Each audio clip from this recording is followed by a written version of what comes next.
রুডিকে ঘাড় ধরে টানতে টানতে আদালতে হাজির করে শেষ মুহূর্তে সোনাকে নির্দোষ প্রমাণ করল দীপা। হ্যাঁ বন্ধুরা, আমরা এমনটাই দেখতে পাব অনুরাগের ছোঁয়া ধারাবাহিকের আগামী পর্বগুলোতে। কুন্তলার ফাঁদে পা দিয়ে কুন্তলার কথা বিশ্বাস করে সোনা ভেবেই নেয় যে সে যাকে ছুরি মেরেছিল সে আসলে রুডি ছিল না, সে একজন বিদেশিনী ছিল। তার মা তাকে ভুল বুঝিয়েছে। মায়ের কথা বিশ্বাস করে রুডি ভেবে ছুরি মারাটা তার একদম উচিত হয়নি। সোনাকে টানতে টানতে আদালতে নিয়ে যাওয়া হয় এবং মায়ের উপর প্রচণ্ড ক্ষিপ্ত হয়ে যায় সোনা। তবে দীপা খুব ভালো করেই বুঝতে পারে যে তাকে যা করার খুব দ্রুত করতে হবে, যাতে আদালতে সোনাকে পাগল প্রমাণ করতে না পারে কুন্তলা। সবার আগে ওই রুডিকেই তাকে হাজির করতে হবে, নয়তো ওই বিদেশিনীর অভিযোগে সোনা কিন্তু জেলে চলে যাবে।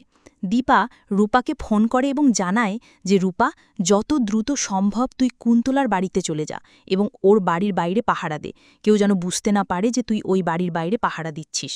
আমার বিশ্বাস ওখানেই কিছু না কিছু প্রমাণ আমরা পেয়ে যাব।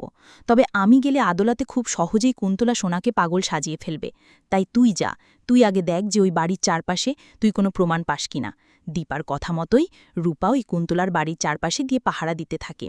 একসময় জানালা দিয়ে রূপা বাড়ির মধ্যে দেখতে পায় এবং রূপা এটাও দেখতে পায় যে ওই বাড়ির কাজের লোক কারোর একজনের জন্য খাবার বানিয়ে ওপরে নিয়ে যাচ্ছে। যেটা দেখে রূপা ভাবতে থাকে যে বাড়িতে তো কেউ নেই, কুন্তলা তো এখন কোর্টে, তাহলে খাবারটা কার জন্য নিয়ে যাচ্ছে? তার মানে এই বাড়িতে এমন কেউ আছে যে কিনা আড়ালে রয়েছে, আর সেই হয়তো রুডি। যখন কোর্টে হিয়ারিং চলতে থাকে, দীপাকে তখন ফোন করে রূপা সবটাই জানায় এবং দীপা ওই আদালত থেকে বেরিয়ে পড়ে। দীপা ওই কুন্তলার বাড়িতে গিয়ে হানা দেয়।